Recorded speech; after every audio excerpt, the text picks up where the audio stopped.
Welcome to the squad. I'm Sam Ekstrom of Locked On Sports Minnesota. Vikings Bears Monday. Which rookie will impact the game the most? And why is it Ty Felton? Hey, this is Arif Hasan from WideLeft.Football. I have received feedback from production that tells me I have to threaten Luke Braun more.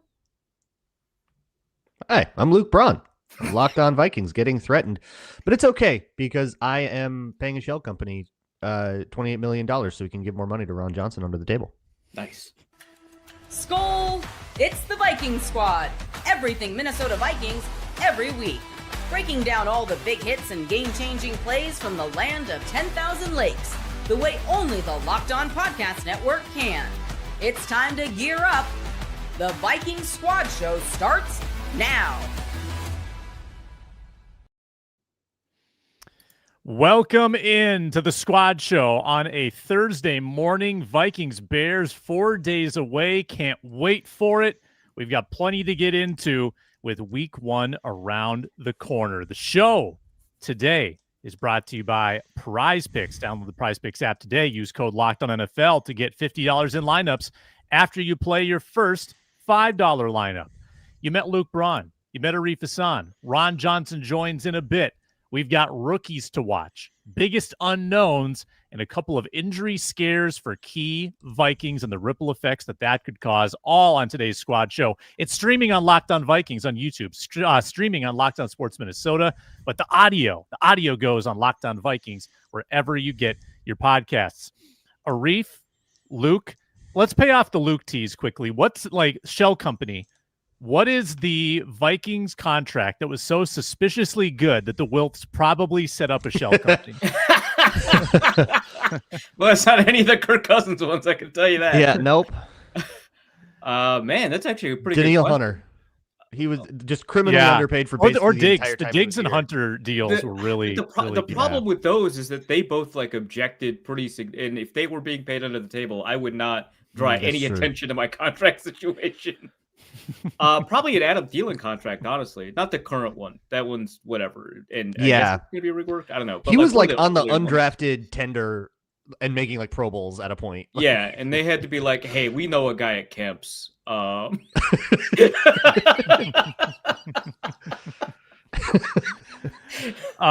Vikings and Bears play on Monday night, and there's a lot of newness on both sides. For the Bears, new coach, new defensive coordinator, Dennis Allen, new interior offensive line, new pieces, new tight end. Vikings have a lot of new as well. Interior offensive line, interior defensive line, and just, the newness of a new year. So what is the biggest unknown that you feel will emerge or that you need to know the answer to on Monday night? What's the biggest unknown, Arif? Is J.J. McCarthy good? This is the biggest softball you've ever lost. Have we talked about if J.J. McCarthy is good at all on this show yet? Have we covered that? I don't know. That'd be new ground. Underrated territory for sure. Yeah. Do you want to take on that controversial question since no one else has? No one has the guts to do it. I think that, I guess with that Bears corner, Jalen Johnson, he's hurt, right? So we're not going to know anything. I haven't looked. You guys know who's playing if he doesn't? Tyreek Stevenson. It's got to be. No, he's playing no matter what. It's Nahshon Wright. Oh, wow. Oh, this is the guy that got traded to the Vikings for Andrew Booth and then did not even come close to making the team. Okay, so you had a guy that was nearly cut for just not paying attention during a Hail Mary situation. And the guy who was cut from the Vikings, in that back end there. That's cool. They probably should have. And they're going to play man coverage, according to Lauren Cox. On purpose, or is they're just going to end up doing on purpose? Rough, that's Dennis Allen's deal. So we're not going to find out if JJ McCarthy is good. The only thing we can find out is if he's bad. That's rough. If Lauren Cox like a thinks true he Vikings knows, fan, we can write anything off as a moral defeat. That's true. I feel like it's a little too easy to say that, and Lauren Cox knows a lot of stuff. If he knows that they're playing man, do we really think they're playing man? Like, does he know for a fact that Dennis Allen is not gonna? I don't know. Like, I trust like the writers switcheroo. plugged into this kind of stuff. Like, it's just like sometimes defensive coordinators have tendencies. It's like, oh, we knew that Ed Donatel was going to be playing too high. Like, yeah, it's just something that they do. Yeah, maybe a little spoiled by Flores, who I think conceivably could pivot from man to zone heavy scheme kind of overnight. And I think the past like 9-10 years of Vikings defense, like covering the Vikings defensively, like I remember when it was like, hey, is Rhodes gonna like shadow receivers? Like, when's that gonna happen? And then it just started happening. Like one game, you just started doing it a lot. And I don't know, like it feels like we're used to defensive coordinators, aside from Ed Donatel, being creative and unpredictable and like kind of difficult to nail down. Even the stuff that Zimmer did predictably, he stopped doing. Like the double A gap stuff, he kind of stopped doing it, and he still got known for it, right? But like, some coordinators are just like, yeah, you just run man coverage a ton. That's just is Rex Ryan gonna blitz? Like at some point, these guys are water wet. Yeah. Right. Is Brian Flores gonna blitz? That's another big question. Like I think he blitzed Williams like 45% one game and the other game. I think there's going to be a pretty good amount of that. But are they going to commit to this new pseudo de facto philosophy that we've heard about of, well, we don't need to blitz as much. We've got this front four is going to get home. We're not going to have to send extra bodies. Like, will we see some of that against a quarterback who takes a lot of sacks? I don't know. I mean, like him saying I'm not going to blitz as much is, I think, a lot different than a different defensive coordinator saying I'm not going to blitz. Wait, he said that? Like, I don't know if he said I don't that. know. I just feel like that's been theorized. But like, theorized. If that's projected. The case, right? It's he could still lead the. Sam, think about this. In 2023, the Vikings like led the league in blitz rate with like by 20%. Yeah, they had like a 65% blitz rate, and then the next year they reduced their blitzing by 33%, and they led the league in blitz rate. Right, like it's all relative.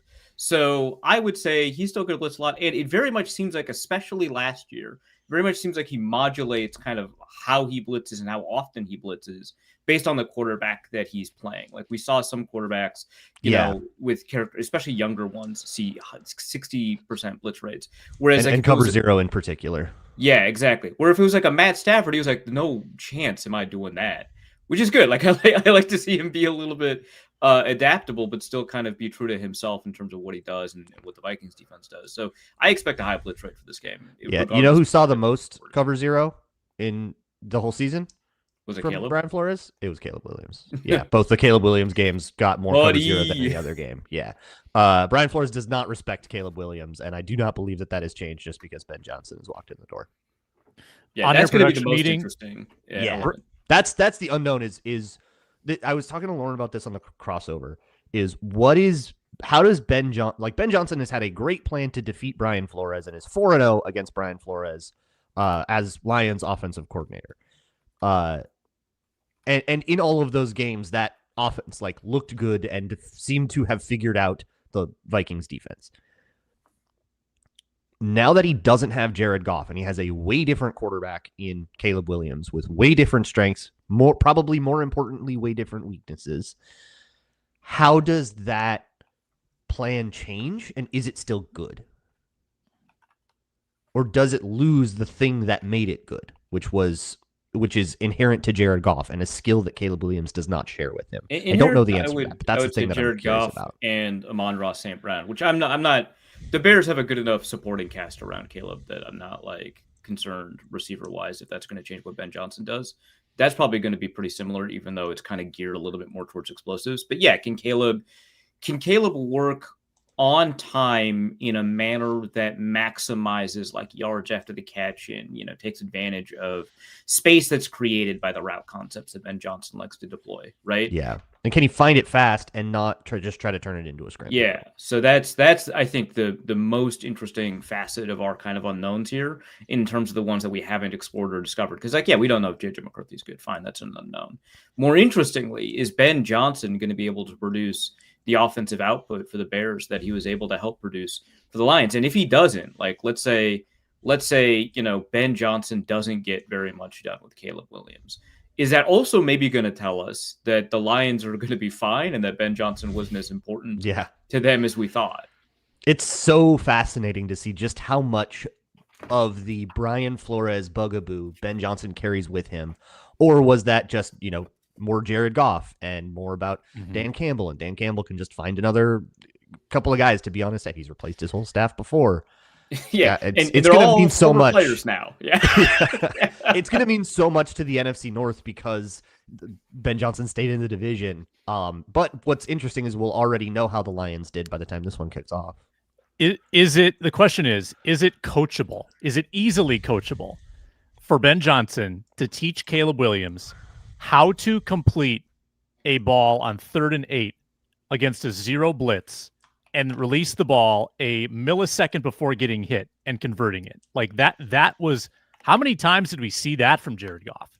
I don't know if that's necessarily coachable. Like you can draw it up, you can walk it through, and you can try to teach Caleb Williams where his outlets are going to be. I think that's a skill, man. Like that is a player's skill that you develop over time. I don't know if that can be easily translated.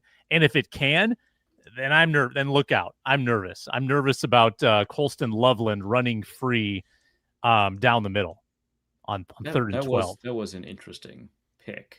Whatever, doesn't matter. It was an interesting pick. I'm intrigued as well about the quietest training camp for a first round pick that I've been a part of, Donovan Jackson. Like, was there one story written? Was there one tweet? There was Emily Liker released an awesome feature like 2 days ago. Nice. Oh, good job, Emily. I feel like the fact that he didn't need to win a competition kind of reduced our alertness to what's going on with Donovan Jackson. We weren't really dialed in on the day-to-day. Didn't see much of him in the games. And does the fact that he didn't have to compete, does that give you relief? Does it give you security? Or do we still feel like this is an unknown? Because it feels to me like a little bit of an unknown on an otherwise really steady offensive line. Yeah, it just kind of puts a pin in it. You want to hear an interesting parallel? So last time the Vikings picked an interior offensive lineman in the first round, it was Garrett Bradbury. In his rookie debut, he faced Grady Jarrett. Grady Jarrett absolutely posterized him. Guess who's on the other side again? Yes. Not the same Grady Jarrett, but sometimes that old guy that's got a couple tricks up his sleeves, but isn't the same physical specimen. It is versus the rookie in his NFL debut can kind of give him still that welcome to the NFL moment, even though it's old man hoops. It is. Yeah, that's fair. It is worth pointing out that was probably the worst pass protection game of Garrett Bradbury's career, which may be saying a lot for our listeners. But also, he only had 11 dropbacks in that game to pass protect. Yeah, it was a pretty small sample. Yeah.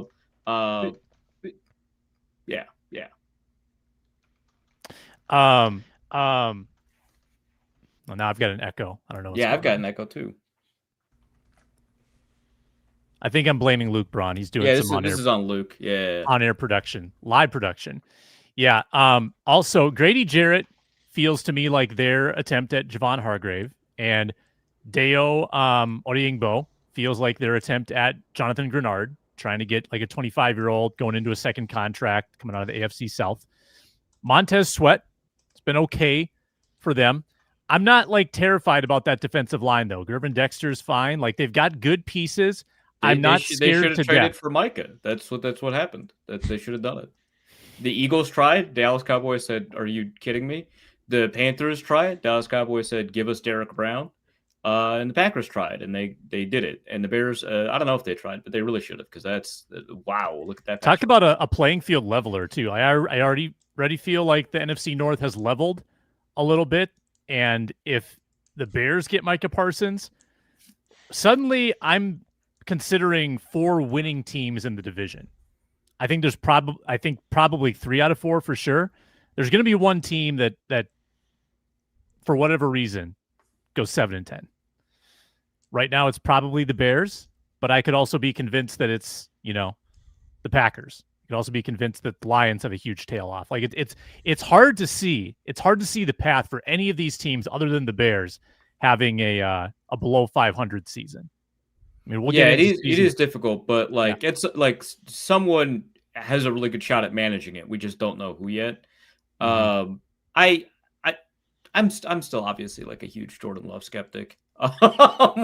We'll kind of see where that goes. The Packers offense last year ranked like 8th in EPA per play, right? So they clearly managed to do some stuff, but like being 26th in completion percentage over expected is a tough way to get there. That is a difficult way to live. Anyway, we still got more Bears preview stuff to talk about, right? Are we? I did say something similar on Locked On NFL on Wednesday that I was asked for a bold prediction. My bold prediction was that by the end of the year, Packers fans will turn on Jordan Love. Ooh, I like that. Yeah, he's gonna not play like Aaron Rodgers, and he's paid a whole bunch of money. They're gonna get sick of it. Yeah, his cash flow. First 3 interception meltdown game. I've been looking at a lot of cash flows recently. A, for the Tom Brady take that I put out yesterday on Twitter and Blue Sky, but B, just because cash flow is a so much more interesting way to look at player contracts. I did that for the Michael Parsons contract too. And the Jordan Love cash flow is nuts. And so that's a lot to be comfortable with. I think, yeah. Packers, the only team that do not have a new quarterback or play caller this year. Yeah, it's crazy. No one wanted to hire them. What's up with that? Which rookie is going to have the biggest impact on Monday night's game? That answer and much more on the Squad Show when we return.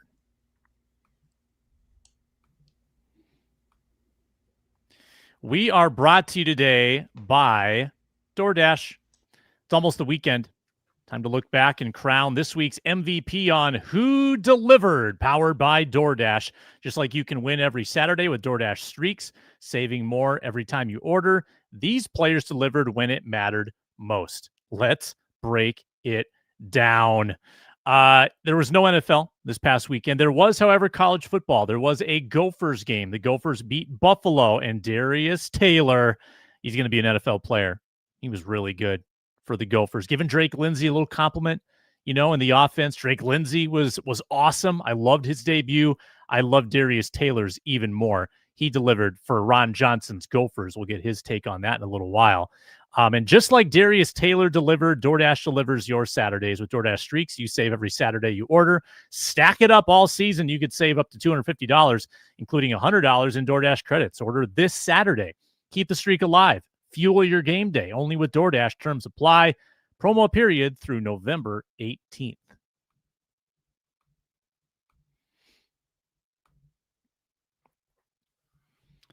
We lost Braun, and we got Braun back here on the Squad Show. Glad you're with us. Thanks to the everydayers who watch every single Luke Braun show, every single Squad Show. We appreciate that. Rookies to watch, rookies who will impact this game. I will start. I will go with Luther Burden, because if I'm Ben Johnson, I would rather have more defensive backs on the field than members of the front seven. I want Jeff Okudah to have to guard somebody. I'm trying to get the Vikings in nickel. And the best way to do that is to put Luther out there with DJ Moore, Rome Odunze, and try to spread the Vikings out. I think the battle of burden and testing the Vikings secondary will be a significant factor on Monday night. How long until an announcer says beast of burden, then everyone gets like really uncomfortable with that? Let's see. So Joe Buck's he's got to get on the field first. Which is true. Yeah. He's wide receiver 4 right now. Like, let's not overdo this. Who's number 3? He's wide receiver 4 and running back 2, right? It's Rome, DJ, and Zacchaeus. That's the 3 right now. If you want to go 4 wide and like put all the D-backs out there, I think that's interesting. I kind of don't think the Bears are going to do it. I think they like their tight ends better. That's true. Also, I get that, like, from a personnel standpoint, the Vikings are a little bit weaker in that secondary than they are in the front seven. But also, like, they do live there, right? Like, they live in various forms of nickel. Like, you're not really making them uncomfortable. You might be attempting to engineer some matchups that look favorable, but you're not putting them in a spot that they're not used to, right? So, like, yeah, okay, you could put 3-4 wide out there, see if you can get them into dime or whatever. And it's just like, yeah, they're in dime, and now Blake Cashman is patrolling this enormous middle spot, and you're still dead. I don't know what to tell you. Other rookies that'll have an impact Monday. Miles Price, for better or worse, he will be touching the football. That's something. Miles Price and Ty Felton will probably be next to each other in kickoffs. And so it's kind of whichever one of those the kickoff goes to. I think they want to kick to Miles Price, right? Like, obviously we saw how well he did, but like also how poorly he could have done. So I think that they want to, I think they want to exploit that.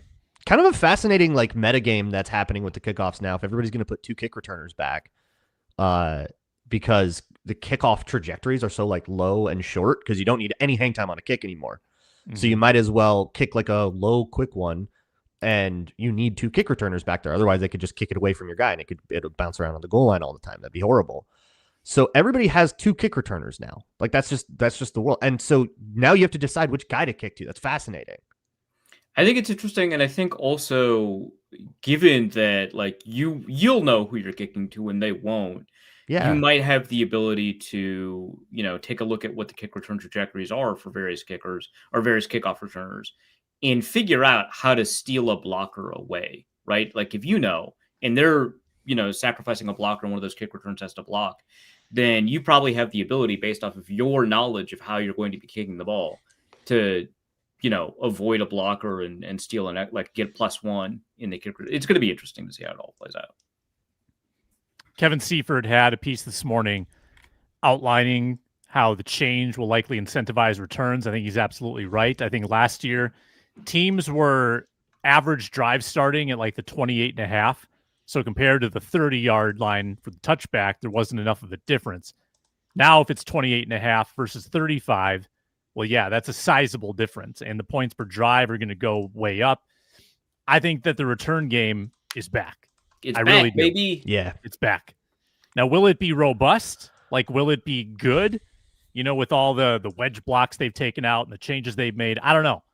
I don't know if it'll be an unreturned game, but there will be a return. It's going to look more like run games. You've already got guys like switching, pinning and pulling and switching. Yeah, you've got like fold blocks and I was going to say, I think that for most of our history of kick returns, the distinguishing factor between teams has been how good their kick returner is, right?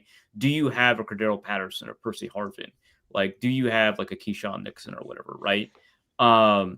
And now I think the differentiating factor is how good your scheme is. Like, it very much seems like, obviously very early returns, but it very much seems like your ability to craft, an excellent kickoff return game is more important than your ability to find a good kick returner in terms of generating explosive kick returns and stuff like that. So that's going to change, I think, how we interact with this thing and how we talk about returners in the return game and how important special teams are. And I think it's going to take a while for like people to catch up and realize, no, it's actually not the kick returner that we're coveting here. And teams it might take a while to figure that out. And they might, after like a kickoff returner has like an excellent year off of a 1-year contract, they might go out of their way to spend on that guy. And it turns out it wasn't that guy. It was the special teams coordinator. Ron Johnson is in the green room. We've got Ron on the road joining myself, Sam Ekstrom, Hasan, Braun, and now Ron. I love the rhyming. What's up? Ron Johnson @3. Ron Johnson on X. Had Courtney Cronin on his show. That interview just dropped on YouTube.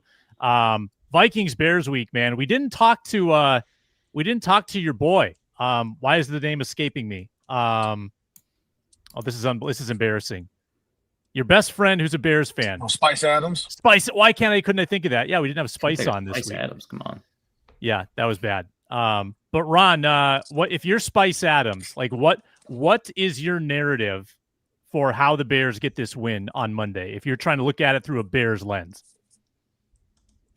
Well, I mean, Spice is a former player, so as a former player, he has a different kind of outlook, I'd say, other than the fan. So for him, former defensive tackle, former nose guard, he's probably like 360 when he played at times, but like 340-pound defensive tackle. His mindset is force J.J. McCarthy to have third long. So Aaron Jones, Jordan Mason, you can't let them get a blade of grass. Like, you have to be able to shoot those gaps. You have to take advantage of a rookie. Donovan Jackson, looking at him being so young, I think that's going to be the key for the Bears. And they're thinking like, hey, this is the guy that we can probably attack if we're going to run some twists, some stunts, some games in the run game. See if he tips his hat. Is he leaning a little bit too far to the left? Is he kind of showing us which way he's going to run? The best thing for Donovan Jackson heading into the first game is there's no film on him in an NFL uniform other than preseason.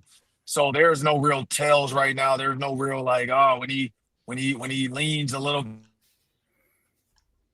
by one turn, 1-by-1 split, this is what they're doing. If he has like a 3-yard split, this is what they're doing. There's no film on him right now, so nothing to kind of give it away. So I think the biggest thing is, when you're looking at a rookie in J.J. McCarthy, you want to force J.J. McCarthy into long throwing downs, 3rd and 7, 3rd and 8, 3rd and 9. Can he beat you with his arm? Because he didn't really have to do that a ton of minutes. I mean, let's be real. We're going into this thing off pure hope, wish, and talent. Like, kind of the myth and the media drove it. I remember tweeting sometime during the Michigan season. I don't remember when, and I said, Vikings fans, you might be looking at your next quarterback. And of course, everybody's like, no, he won't be there by the time the Vikings pick. And yet again, I get it right. They said Justin Jefferson wouldn't be there by the time the Vikings pick. Got it right. They said Christian Darrisaw wouldn't be there by the time the Vikings pick. Got it right. All this is on TV and on Twitter. So you guys can check my receipts. I got them. But I think we don't really know what be. We just hope that Kevin O'Connell is going to do with him what he did with Sam Darnold times 10. Mm-hmm. A little bit of trouble with the reception, but I think we're hanging on here. Probably not much you can do there, Ron. Arif, what do you got for Ron Johnson? Yeah, I just kind of want to know, like, what impact it like changing your offensive coordinator can really have for somebody like Caleb Williams, who seems to freelance a lot, seems to kind of want to play his own version of football, whether that can be tamed. It's like throwing raw meat out to a tiger and saying, don't do it. Like, the thing about Caleb Williams is always going to be when the bullets are flying, he is who he says he is. And so can Ben Johnson, control that? I don't know. Jared Goff is a different animal. And he's willing to play within the scheme. I don't know if Caleb Williams is willing to play within the scheme when the bullets are flying. And that's gonna always be the telltale sign. I mean, similar to Shedeur Sanders. Like, a lot of people thought Shedeur Sanders was a generational talent. He is. But I think a lot of people were concerned about the amount of sacks he took. Like, why aren't you just throwing the ball away? Why are you so undisciplined? And I think that's what's going to come down for Caleb Williams is, can he be disciplined enough to just run the offense and not try to be on SportsCenter? What do you got, Braun? So it sounds like the Bears are going to play a little more man coverage than maybe the Vikings fans expect them to. So how do you feel about those various matchups if, let's say, Jalen Johnson plays and he's versus Justin Jefferson? We've seen that matchup before. But then otherwise, you have guys like Tyreek Stevenson versus Adam Thielen or Jalen Naylor. How do you feel about it? So, I mean, if they truly are going to do that, people can say whatever they want to say. They're not going to do that. They're not going to man up Justin Jefferson a lot. Like, it's going to happen just through scheme because you have to do it in certain packages. But they'd be absolutely nuts if they think they can man up Justin Jefferson and have a successful night. We had Terrell Smith on the show, and he talked about like how much time goes into when they break down the film. He's one of the Bears' backup, DBs, former Gopher, by the way. Scott, you might roll the boat. And so he talked about that. He talked about how much time goes into Jefferson. I asked myself, because he was in the viral Jordan Addison play, the deep ball that, you can't believe he made that catch. And I'm like, what was going on? What happened in that moment? He's like, I just can't believe he made the catch. But they say they spend a lot of time on trying to figure out Justin Jefferson. They've spent a lot of time on, where he's going to be. So if they are going to man people up, it's going to be everybody else. I don't think they're going to man up Justin Jefferson. I feel like it would be some type of like zone, 2-man where that Justin Jefferson side is, some type of over the top help or some type of you can't just say flat out, we're going to man up Justin Jefferson. It doesn't work. And so I think that's like, going into a gunfight saying, I don't need a bulletproof vest. Good luck. And so that's where I think Justin Jefferson is going to be. I think they're going to man. I think they're going to give you the appearance of man because you have a guy like JJ McCarthy, and then there's going to be a safety over the top. And so I hope JJ McCarthy can like recognize it. They've talked about this. Mac Brosmer is watching a ton of film to help out as well. So I hope that they kind of can see because I think it was the viral video. I can't remember which guy it was, but he was with Richard Sherman, and I think it was against the Vikings, and he said he was playing basically robber coverage. He called it palms, whatever they want to call it, but it was like 2-man where he made it look like he was going to stay in man, and this he was dropped the back. Josh Dobbs interception. Yeah. Yep. Yeah, and he made it look. He said you were playing palms, basically, which is just you're playing the zone man guy underneath, and that's the guy you have. But if he guessed, he felt like, you know what, there's no way he's going to throw this underneath route. I'm just going to run back and try to get under this corner route. I think that's what's going to happen. I think the Bears are going to continue to do stuff like that, make you think it's one coverage, and then play something else. So they might give you the appearance of man, give you the appearance of one high, and then somehow that one high guy might just be a helper to stay over the top of Justin Jefferson. I don't see it. But again, to your point, if they do this, and I look up and Justin Jefferson's manned up, I don't even think blue chew chewables would be needed at that point. Like that would be the ultimate way to just be like, all right, can we really just do this? Yes, we can. Like, there's nothing better than seeing Justin Jefferson manned up with any cornerback. I mean, I don't care who they are because it's a 50-50 ball. He's coming down with it. But if I'm picking between the matchups, I mean, yeah, I'm going to take Justin Jefferson. Other than that, if it's Naylor, Adam Thielen, I honestly probably go to Adam Thielen. Why? Because his hand strength. Like, he is a body on body catcher. We've seen that for years and it hasn't changed. Guy can be in his chest and Thielen's hands are strong enough to kind of wrap around and make that catch. So I think that's the key I'm looking at is if I'm picking between the other guys, because Justin Jefferson is probably going to have something over the top or something to make me feel like he's not open, I'm going to probably pick Thielen over Naylor right now. And if Addison's back next time they play the Bears, they do this, then of course I'm going to Addison with that because we've seen what he can do against the Bears. Mm-hmm. Ron, I know your season prediction, you said it yesterday, you said 11-6. I'm curious how you think the start is. You got 5 games before the bye. Bears, Falcons, Bengals, Steelers in Ireland, Browns in London. How are they going to start in the first 5? Oh, so I did the Vikings.com thing, so it's on Vikings.com already. I don't remember exactly what I said anymore. It's been so long ago since the schedule release in May. But I think I'm still sticking to my guns. You're welcome. I'm still sticking to my guns. I'm going to go with, and I had to drop my daughter for school. She had a chiropractic appointment for her game, and then she's traveling to the Super 72 in Chicago. She got invited to for a softball elite event, so had to get her adjusted before she gets on the road. Awesome. But yeah, so I'd say I'm gonna still go with 4-1. Like I think I don't know if it's the Bengals is the loss, but I just feel like they can rattle them off. Like this is a team. Like the only thing that changed, and it's a huge change, it's not preposterous, but the only change is really just the quarterback. And then you add an Adam Thielen with Jordan Addison. I will say without Addison, those first 3 now, my mind changes a little bit, but I still think they can get it done. I think JJ McCarthy, like Aaron Jones and Jordan Mason, I think we're forgetting the Jordan Mason factor and we're forgetting the TJ Hockenson factor. Hockenson is going to be a huge, easy outlet for him. And Jordan Mason is going to be a huge help to the run game with Aaron Jones. And so I don't think Kevin O'Connell is afraid to say, look, if the run game is working, this offensive line is like Donovan Jackson is absolutely mauling guys. I don't know if you guys saw the clip of the Ohio State offensive line putting that Texas D lineman on skates in real life. Like, dude was sliding on turf. Like, if that's happening where all of a sudden Darisaw and Jackson and, Will Fries and Kelly, they're just moving these guys, why not just keep running the ball with a 220-plus pound running back? And then why not, run some screens and force the line to figure it out? I'd say they should be able to get these early 3 done. And then, then it's going to get – and I think one loss is going to come in that. And then when they get on the road, go out of town, overseas, I think those are 2 wins. Mm-hmm. Yeah, I think 4-1 is super realistic. Got to start with a win on Monday. Ron, I don't know if we'll talk to you before Monday, so why don't we get a final score from you as well for Monday night? What do you got? I mean, you're going to talk to me after the game? Before Monday night. Are you guys doing the show Monday morning? Indeed. Yes.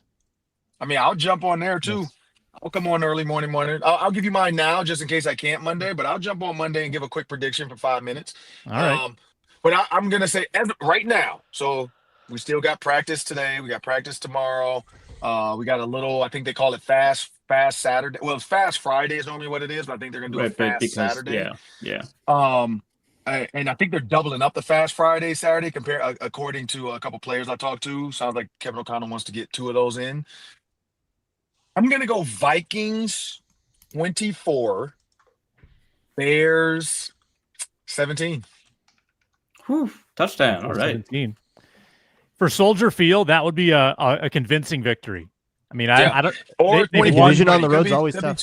Could be 24-20 because I'm not going to doubt, DJ Moore and what's his name. Like they got some good guys in there. So I'm not going to doubt whatever that guy is. Roman Doomsday, not going to hate on him. Cole Kmet, Sam's guy, Colston Loveland, not going to hate on him. They got a new, 2 new guards. Like Courtney Cronin talked about, the revamped offensive line for them. So, I'm not going to hate. Could be 24-20, but I think the Vikings are going to walk away with a win. Yeah, it doesn't matter if it's week 1, week 8, week 12, week 16. You go to Soldier Field to survive. Aesthetics don't matter. If J.J. McCarthy is purely a game manager in this game and you win, that's fine. This is still a survival environment on Monday night at Soldier Field. Ron, can't wait for more analysis with you as the season goes on. Appreciate the time, and we'll talk to you soon. Appreciate it. Ron Johnson at 3 Ron Johnson. Great stuff with Courtney Cronin, currently up on YouTube. Courtney Cronin, of course, the Bears ESPN reporter. We step aside. We return then with some injury updates plus our 2025 betting contest unveiled.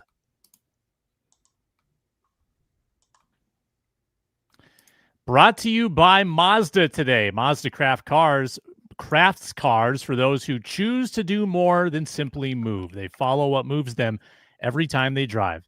That's what makes Mazda stand out. They go beyond safety, style, and performance to deliver a driving experience that feels alive in every detail. You feel it the moment you get behind the wheel. The smooth handling, intuitive controls, standard all-wheel drive in every crossover SUV. Whether it's Ron Johnson with the quick drive to the chiropractor or going on a weekend road trip, Mazda makes everyday drives feel special. It's the small details that make the big plays, and just like there's more to every player, there's more to a Mazda vehicle. Mazda, move and be moved.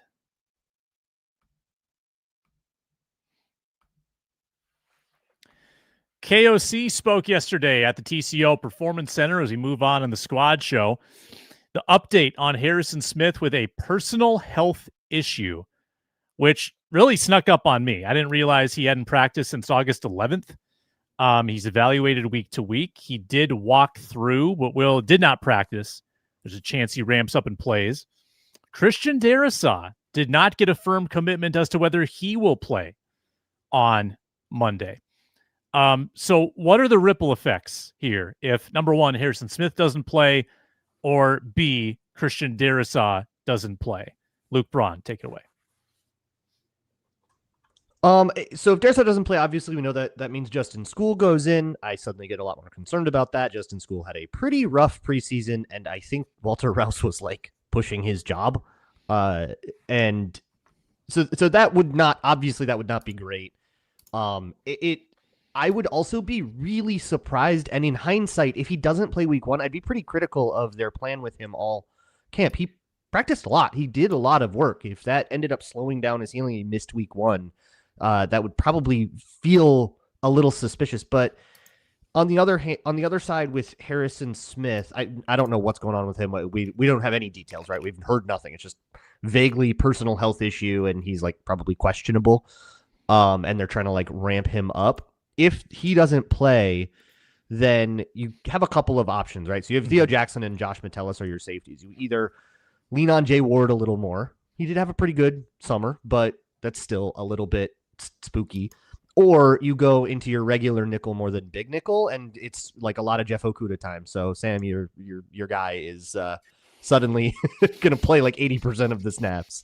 I don't know if I love any of those options, but there's not really. I mean, when a guy gets injured, it's not like you have a better player just like sitting behind him on the bench all the time, unless it's Kellen Mond. Then should have put him in. He certainly was good enough to play in the UFL. I don't love taking Josh Metellus out of his natural habitat. I still think he's going to be the rover, the big third safety who does everything. Theo Jackson playing more of a traditional safety spot. And if Harrison Smith can't go, I kind of feel like they fill it with either a Tavier Thomas or a Jay Ward, but Josh Metellus Jay Ward time, baby. Let's go. Yeah, it's Jay Ward time. Yeah. I don't know. Like, it's tough because a lot of the Vikings roster is, I'm not gonna say it's like built around like roster mirroring or anything like that, but like there are like roles that you can envision for a lot of these guys that are like backups, right? Like, oh, the nickel corner goes down. Well, you could have Jay Ward do something there, right? I don't know that we have someone that does the Harrison Smith stuff.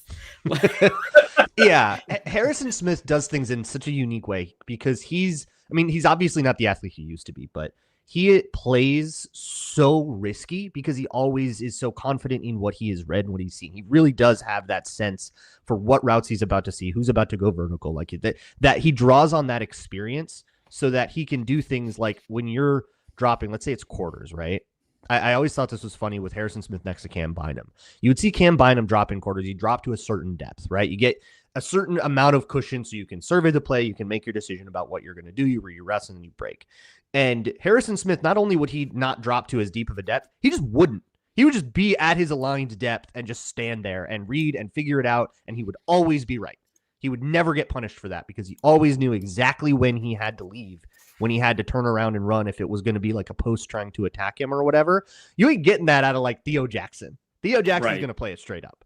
And even if he plays, if he plays it properly and he plays well, he's not going to do what Harrison Smith does. That also is horrible for the quarterback. The quarterback now can't read Harrison Smith. He's not going anywhere.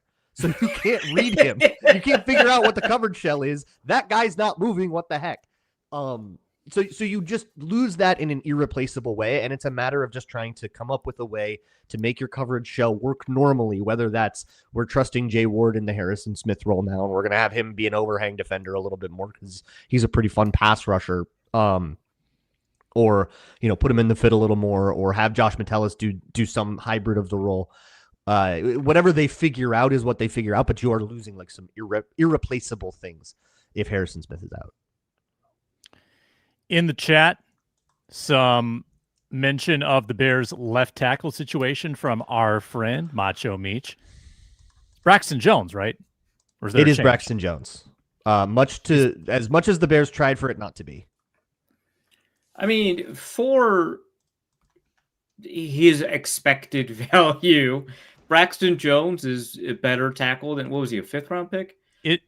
Is he known as a turnstile? I thought Braxton Jones was decent. He's fine. I don't think that it's like he took some L's the last couple times he hit Jonathan Grenard. Sure, but that's like Jonathan Grenard, right? So it will be again. Yeah, but I'm just saying, like, this is not like a disaster. This is not like a Justin School situation, right? Like this Correct. is for sure. Yeah, but he is also hobbled. Like part of the reason, like he basically didn't have a camp. He's been hurt. And the Bears and Ben Johnson said, like, this is a 4-way competition at left tackle. So they were very open to benching him and nobody stepped up. And now he's also not fully healthy. So that's definitely it's a weakness. It is a concern. I talked to Lauren about it. He basically said, like, yeah, they're basically just going to have to like chip and double over on that side all the time and then trust like Jonah Jackson and Drew Dalman to like hold up. Okay. Okay. Yeah, everyone's got to make choices. Yeah, sure. I mean, yeah, you'd see that, or you're leaving him on an island with Jonathan Grenard, which is like demonstrably not worked. Yeah. Jalen Johnson coming off a groin injury. He, I think, is going to be another questionable. It sounds like a game time. Play. Yeah. Yeah. But probably leaning toward playing is what it sounds like. I would guess he plays. Can't believe Nashawn Wright could see the field against the Vikings. He could see the field. Yes. It's Kyler Gordon, Tyreek Stevenson, and then either Jalen Johnson or Nashawn Wright. I'm also curious how much slot Adam Thielen plays. That was really his home in Carolina. I think he played there about 75% of the time. That was like truly nuts because he was a better slot receiver for the Vikings than he was on the outside, but he only ever played like 55% in the slot, if I'm remembering correctly. Way less. Yeah, for the Vikings. And yeah, part of that is like a lot of that, the Vikings were a two wide team, right? So it wasn't exactly a 1-for-1 comparison, but I think that's kind of wild how much in the slot he played for Carolina. For the Vikings, I could see a lot of it, but I don't know. It just feels like I don't hate Jalen Naylor in the slot. It feels like that works for him too. So I just feel like you're just going to rotate these guys around. There's probably going to be a fair amount of motion anyway, so you're going to drop some people into the slot that didn't start out there. The versatility is more important than the fact that he did well in a particular position. Yeah, you're going to have stacks. You're going to have bunches. You're going to have 3x1 where there's two guys in the slot. Everybody's going to do a little bit of everything. Yeah. I have a feeling the receivers could sneak their way into the betting discussion, which happens next. And we've got some new rules that you are not going to want to miss. First off, an important request. Locked On wants to hear from you. We put together a survey to learn more about our listeners and make your favorite podcast even better. This is your chance to tell us what you like, what you don't like, answer questions about our advertising. So go to lockedonpodcasts.com/survey to get started. If you complete the survey, you're entered for a chance to win one of 10 $100 Amazon gift cards. This is not a scam. LockedOnPodcast.com/survey. Win a $100 Amazon gift card potentially. We are also brought to you by FanDuel today. We will be using FanDuel's props and lines for our betting contest. And you can use FanDuel to bet on tonight's game, this weekend's game. You can put together a same-game parlay.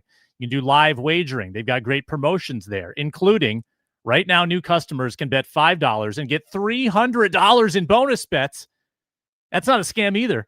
So use across the app if that $5 bet wins.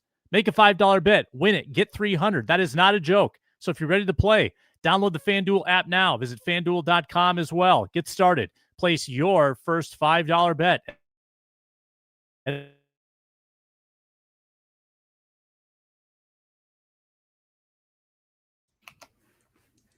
We have lost Sam's audio. Sam, what are you saying? I can't hear you. He's saying nothing. And then he's muted, and he's probably going to unmute in a second. And okay, bye. Oh no, it's just the two of us again. Jesus. Okay, this is the betting section. We don't even have. I don't have the rules in front of me. Yeah. So there were a couple of changes to the way that we're doing this. We always tweak it a little bit every time. But Sam is back to explain the betting changes. Sweet. I only had to stall for a second. If you were gone for like 2 more minutes, I think I might have started bringing up like pizza-related conspiracy theories. Right. Yeah. That tracks. Yeah, not the one you think. Yeah. Did the good folks hear anything about FanDuel? Did they hear the ad? Did you hear the ad? Yes. Good. Okay.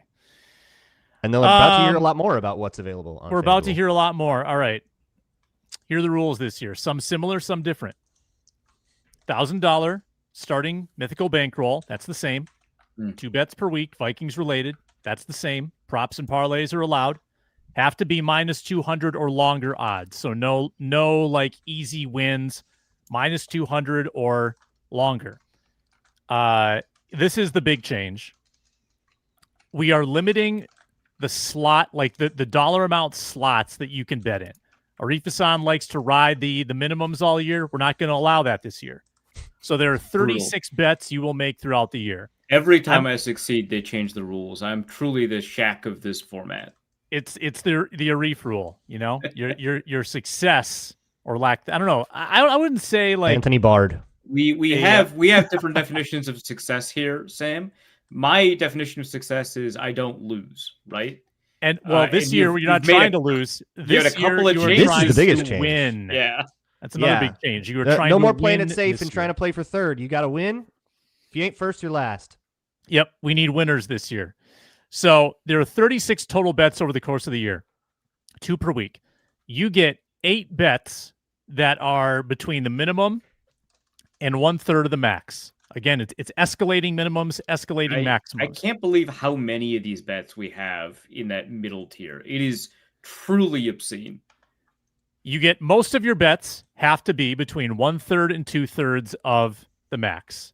20 bets allowed per year, and 8 bets can be between 2/3 of the max and the max. So that's to prevent someone from saying, well, it's not the max, it's $1 less. No, you can't bet in that range more than 8 times. I will keep track of where your bets have ranged from. Again, you're trying to win the contest this year. This week, your betting range. No, hold on. What happens if we win? Do we decide that? Is that we got that requires some more collaboration. Great. Okay. We'll take any comment or suggestions. This week, these are the ranges. So the minimum range is $10 to $40. The middle range is $40 to $70. The maximum range is $70 to $100. Those are your ranges. Now let's go in order of our preseason fantasy results. That would be Luke Inman getting the first pick. Did he pick? He did. TJ Hawkinson over 41.5 minus 114. That's good. Yeah, I wanted that. That's good. Didn't think I was going to get it. And he's going one under the max range, $69. Nice. I think Arif was second. So Arif goes second. Yeah. Arif Thank you, Austin Keys. Was it Braun? I think it was Arif. I think I popped off in that final. Yeah, you did. Yeah, you were. You did. Yeah. Again, thank you, Austin Keys. Made the team on it. He just needed a podcaster to believe in him. Yeah, don't we all? I'll go pretty boring on this one. So, what was the max range again? 71 to 70 to 100. 70 to 100. Okay, so I'll do $70. So that part's not boring, I guess. So wait, that is a max. You want a max? Yes, correct. Yeah. Okay, you're using one of your maxes. All right. Yeah. I want to save my minimums for later. Is the strategy here? I do want to preserve some of the maximums in case I need them. So it's not going to be like all maxes at the very beginning. I don't understand why 70 though. Like why if you're wasting a max, why are you going? So you just want to burn the maxes. That's your goal. Yeah, I want to burn his the maxes. obligation to bet high. Yeah. Early on when the maxes can hurt me less, right? So okay. I'm still doing my like ride the minimum strategy, but I have to modify it for this rules. Finding a really creative way to put in minimum. Yeah. Yeah. So I'm doing 70. Justin Jefferson over 77.5 receiving yards at minus 114. Luke Braun. I'll take an Aaron Jones over 49.5 at minus 114, and I'll put a very normal $50 on it. That is very normal. I am also going to work in the middle range. I will go $60 on Adam Thielen over 3.5 receptions. Damn it. Plus money. Plus 130 on that. That's called value, my friends. It's called value. That's called value. Snake draft. So for my second pick, I will take one of the specials with this new run-focused offense the Vikings will be running. Sure, Sam. I think they'll be leading in the fourth quarter enough for Aaron Jones to get a measly 5+ rushing yards in each quarter. 5, 1 carry per quarter. I'm taking it. Each quarter is a tough one, dude. Yeah. I know. One long obviously, it's hard really because it's plus money. It's plus 185, but we're going to try it out. We're going to bet a little less on that. We'll do 40. I guess I need to have a line of delineation here. So the minimum is actually $39.99, and then the medium would be $69.99. Nice. And I will do $40. Okay. $40 on that. Braun? Should I use my powers to curse the Bears? Are you going to take an over on like Caleb Williams or something like that? No, I'm going to put the max on the money line. Should I do it? But I'm asking cosmically. I don't really care if this is a good bet or not. Yeah, I like cosmically. Yeah, curse the Bears. Okay. Yeah. I'll put the full maximum on the Bears money line. Which is what? Plus 1.5. Well, that's the Money line. line. Oh, no, Money sorry, line that's the is, spread. The is money minus line is- 102. Minus And the Vikings money 102. line is minus 116, by the way. So Yeah. FanDuel's just kind of take a little Interesting. off the top for everybody. Yeah, I was like, It's like betting on the coin flip. They're taking their part. They're offering a service, so they're charging. Yeah, that's a fee, really. But boy, that tells you that they don't really know what to make of this game, right? Yeah, for sure. Yeah. Nobody can get them on the money line now. Yeah, I'll do another 70 on Caleb Williams under 1.5 passing touchdowns. Caleb And over minus 1.5. 154. Yeah. $70 minus 154. Yeah. Okay. All right. Last bet, Luke Inman. I got to interpret this. Jones over 2.5. Oh, I think it's a parlay. That's receptions. Okay. So That sounds like reception. this is a parlay. Aaron I mean, Jones. we let's make it touchdowns though. He didn't. He's also got DJ Moore over 5.5 receptions. That's a parlay for $25 at plus 224. All right. All right. Yeah, I That's a think lot. with trying to win, Sam, you've incentivized me to just do the wackiest thing I can think of every week, and I think that's good. It's gonna get weird. Yeah, I like playing to win. I think this will be a good change. We just need to figure out what the winner gets. And we always drag our feet on this because it's hard to nail it down. It's hard to make it good enough and entertaining enough. The winner gets to choose what Luke Braun has to eat.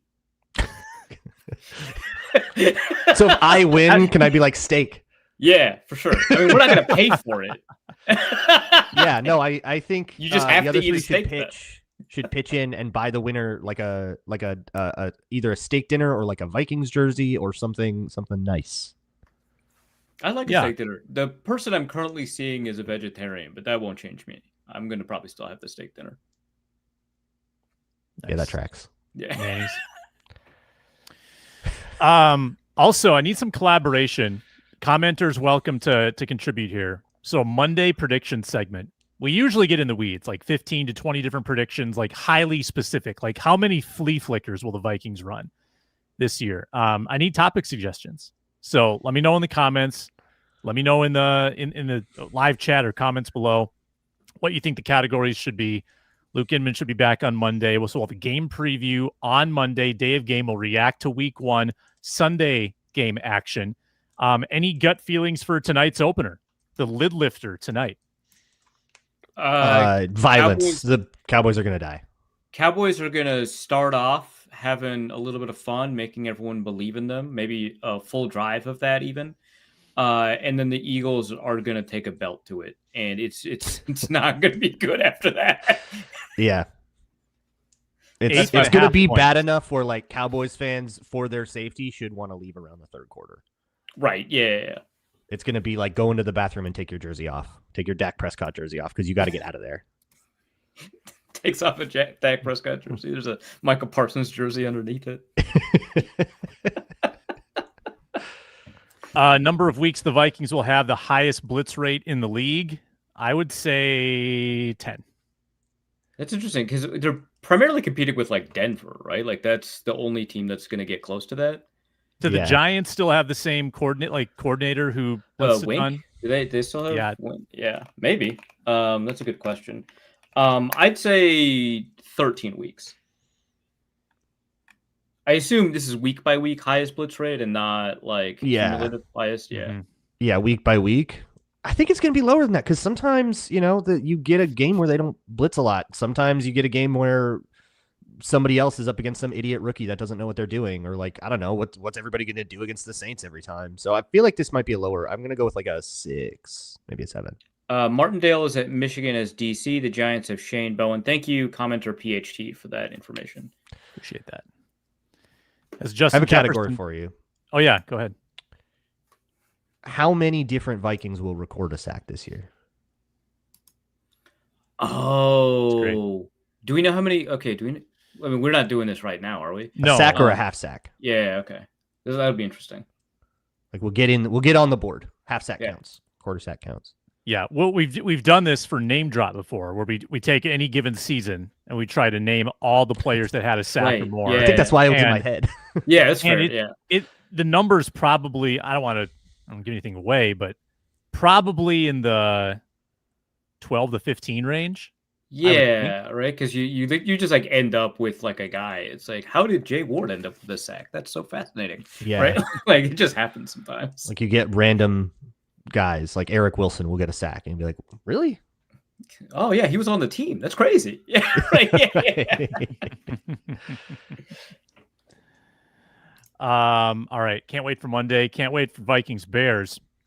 One more show, and we'll get you there here on the Vikings Squad Show. Thanks for listening, watching, commenting, and subscribing. Right now, it's a battle between Locked On Sports Minnesota and Locked On Vikings to get to 10,000 subscribers first. I'm on Team Locked On Sports Minnesota. Luke Braun's on Team Locked On Vikings, so you can decide who you like more. Well, wait, I'm involved in both things here. I'm a rising tides kind of guy. Sorry, hold on. Wait, what is Viking Squad Show? Are we Locked On Vikings or Locked On Sports Minnesota? This is we're split. Yeah. It's a simulcast. So I don't have a okay. So, you have no horse in the race other than your deep-seated hatred of Luke Braun. Right. So I guess I have to be Locked On Sports Minnesota, but which also benefits me. So how about both? How about both of them?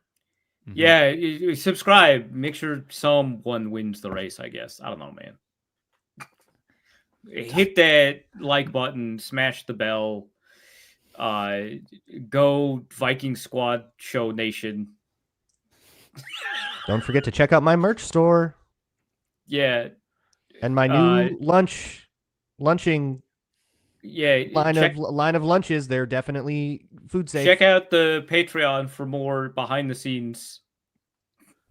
Get the script edits. We're really accelerating to the finish line here. We're running all the way through the line. We're not mailing it in. We're not kneeling to down. both of you in the audience that got that bit. Thank you. Check out our Patreon at wideleft.football. Hey, I did can Michael Juergens be a starter on patreon.com/Luke Braun NFL? Can he be a starter someday? Go check that out. It's a crazy thing to focus on. Although it was like the middle of it was either that or like watch Khalif Hailasi in the Titans game. Like, who cares? Yeah, Michael Juergens was the correct choice. Thanks everybody for tuning in today. Back on Monday on the Squad Show. See ya.